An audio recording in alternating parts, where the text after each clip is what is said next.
在俄乌冲突一触即发之际，英国不断火上浇油。除了给乌克兰提供武器外，还声称俄罗斯要在乌克兰扶持傀儡政权，并表示如果俄罗斯这么做，将会面对严厉的经济制裁。但与此同时，英国副外相又称，极不可能出兵俄罗斯边界去保卫乌克兰。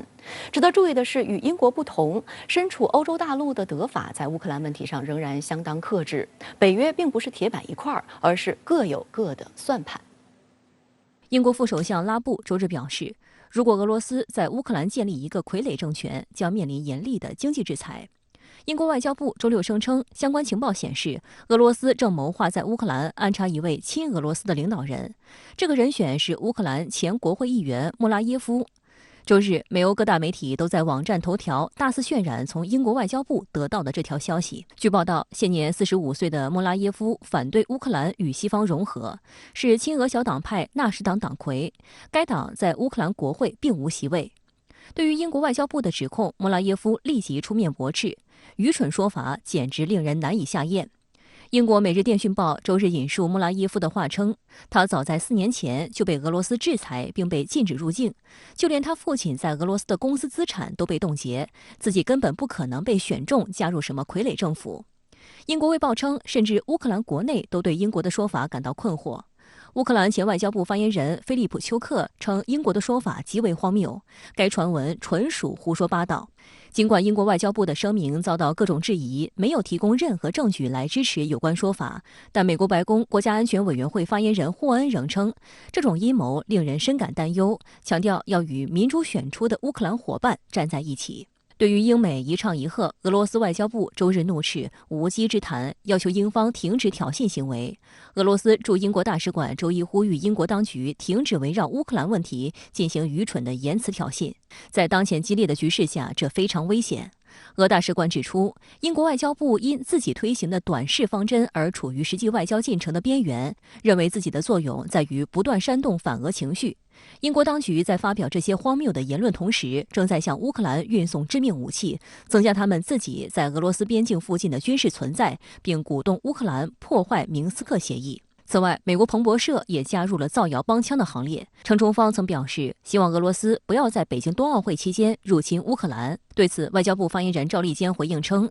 今天的中俄关系成熟、稳定、坚韧，双方在各层级保持密切沟通，任何离间中俄关系、挑战中俄互信的企图都是徒劳的。该报道纯属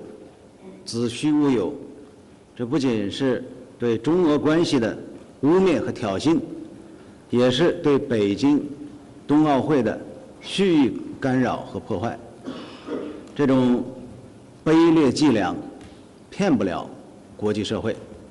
事实上，在乌克兰问题上，英国被认为是在背后煽风点火的推手之一。英国《每日电讯报》周日称，英国已经开始制定针对莫斯科的制裁，考虑支持切断俄罗斯与国际银行间系统 SWIFT 联系的方案。英国首相约翰逊认为，制裁没法不包括针对北溪2天然气管道项目的措施。英国还是少数几个向乌克兰派兵并提供武器的西方国家之一。据英国国防部官网消息，英国向乌克兰提供了数千枚新型反坦克导弹，并已向乌派出30名军人，培训乌武装力量使用这些新型反坦克导弹。不过，英国副首相拉布周日也强调，英国极不可能出兵俄罗斯边界去保卫乌克兰。英国对乌克兰的支持只能是一种间接支持，它不可能就是直接在乌克兰参战，因为英国是北约成员国。如果一旦英国参战，意味着是俄罗斯与北约集团的全部的这个全面开战。所以，我认为英国的这种表态实际上是一种就是风险可控。与英国在乌克兰问题上不断挑衅俄罗斯不同，身处欧洲大陆的德国和法国显得相当克制。德国政府明确对向乌克兰出口武器一事表示拒绝，并且德国还阻止爱沙尼亚、立陶宛和拉脱维亚向乌克兰出口德制武器。但德国表示不批评其他给乌克兰提供武器的国家，并承诺给乌克兰提供一个野战医院。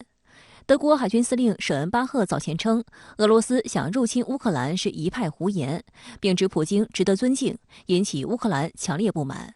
德国国防部过后澄清，这不是德国政府的立场，舍恩巴赫已引咎辞职。美媒《华尔街日报》周日发表分析文章，认为德国在俄乌问题如此谨慎，是因为德国过于依赖俄罗斯的天然气供应，这也让欧洲对乌克兰问题束手束脚。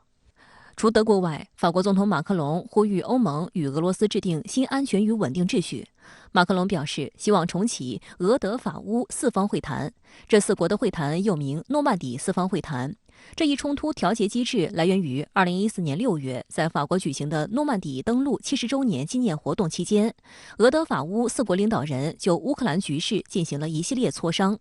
外界注意到，这个会谈不包含美国和英国。马克龙还表示，欧盟自身必须与俄罗斯展开对话，而不是依赖美国政府。英国作为一个老牌帝国，它一直在外交上、安全上奉行的这样一种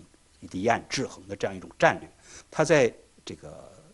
战争啊，特别是在意识形态上，它往往要比这个德国和法国更表现得更为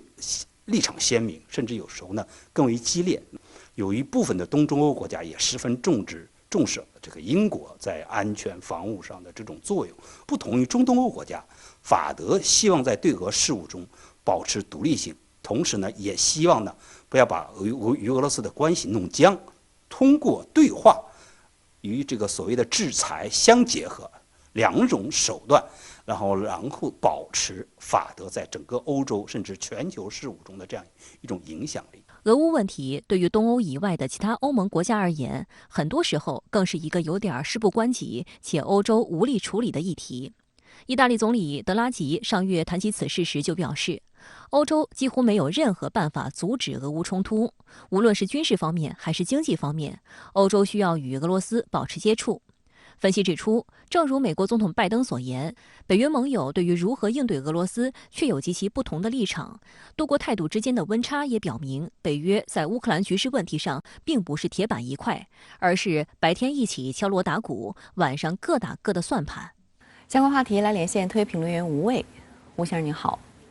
美国国务院已要求驻乌克兰外交官家属尽快撤离，同时警告美国公民慎往俄罗斯。美媒也在炒作美方对东欧及波罗的海3国的增兵计划，您对此如何看呢？俄乌战事会否打响？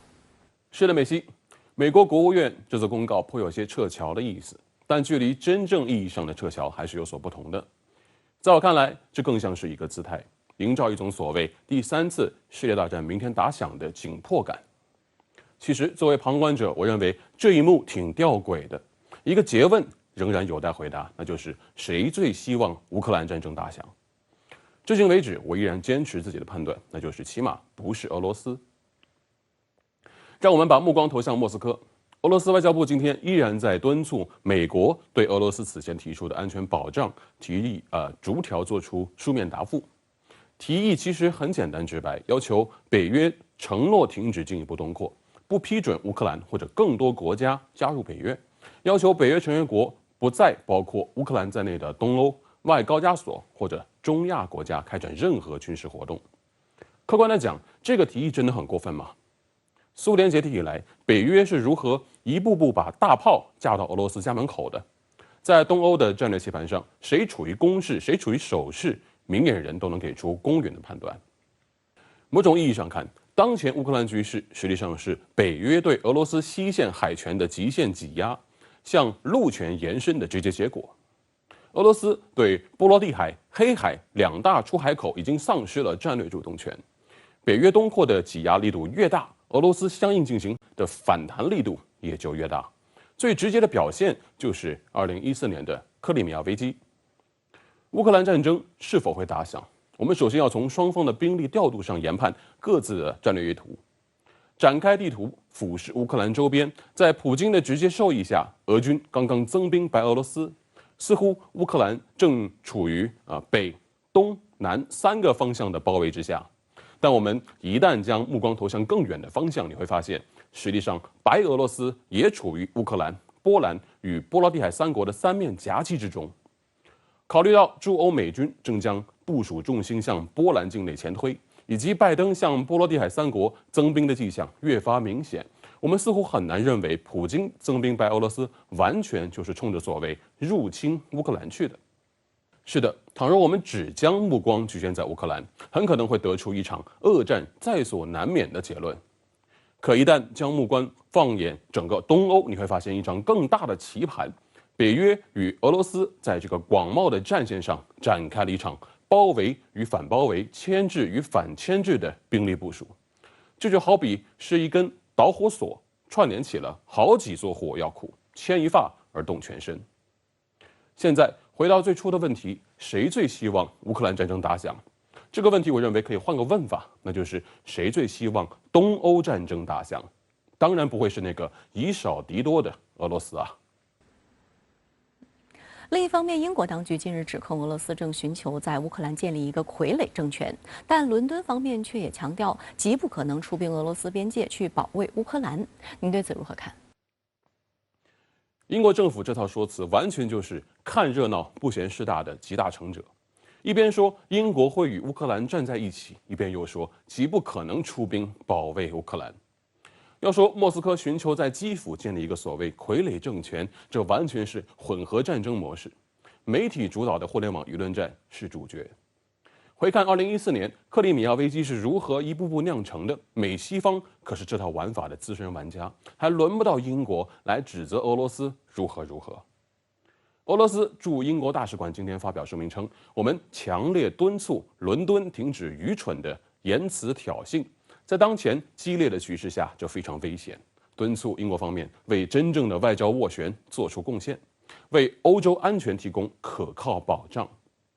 另一方面，我留意到美国国务卿布林肯在接受 CBS 采访时，他说，美国正与俄罗斯保持外交接触的同时，加强乌克兰的军事实力。在我看来，这似乎也是一种自相矛盾的伪善言论。华盛顿方面根本不打算对莫斯科提出的安全倡议进行认真回答，或者说，这根本就是一个彻头彻尾的阳谋，通过渲染乌克兰局势的严峻性，通过对俄罗斯所谓侵略者的污名化，进一步实现北约军事力量在东欧的前沿存在。也就是说，看似俄罗斯将球传到了美国脚下，美国却以一种傲慢的姿态继续北约东扩的步伐，坐看俄罗斯是不是真的要成为那个所谓的侵略者。这个阳谋是建立在牺牲掉乌克兰乃至波罗的海3国的和平安定的基础上，而这恰恰是美国最擅长的，以他人之血实现自身的霸权扩张。因此，乌克兰正在发生的故事无比讽刺，来自美英等国的武器装备陆续运抵，就好比他们将点燃的炮仗亲手塞到了乌克兰的手里，自己退后一步，堵住耳朵，却睁开眼睛，准备目睹血腥剧目的上演。好的，谢谢吴先生跟我们共同在线分享您的观点，谢谢。